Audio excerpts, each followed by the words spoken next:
असता तर बरं झालं असतं. म्हणजे समजा अभ्यास करून काय फायदा नाही आहे. काहीच पाहिजे.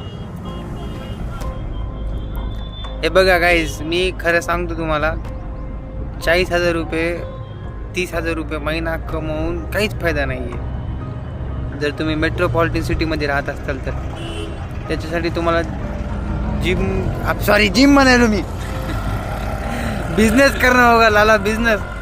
जर तुम्हाला हटके लाईफ जर जगायची असेल ना, तर एवढं तर आम्हाला कळालं की आमची एज 20 आहे ना, आपली 20 एजपर्यंत एवढं तर कळाले की जर हटके लाईफ आणि काही मोठं करायचं असेल तर शेवटी तुम्हाला बिझनेस नाही तर मग काहीतरी वेगळं करावं लागणार आहे.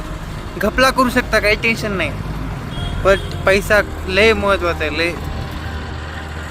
आम्ही दोघं हे जॉब करते, मी शिक्षण शिकतो, माझं BCom 3rd इयर आहे. जॉब म्हणजे याची दुकान आहे, काहीच नाही, काहीच इम्प्रूव्हमेंट नाही आहे. स्टॉप आहे, स्टॉप. कुछ लंबी सोच ना होगा, आपकी सोच ही सब कुछ आहे. लय मोठं विचार करावं लागतं, माहिती आहे का. आमचा रोजचा टॉपिक काय असते माहिती आहे, पॉलिटिक्स आणि पैसा.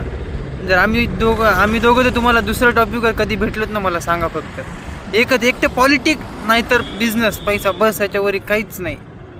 म्हणजे या एजपर्यंत एवढं तर कळालं की काय करायचं लाईफमध्ये.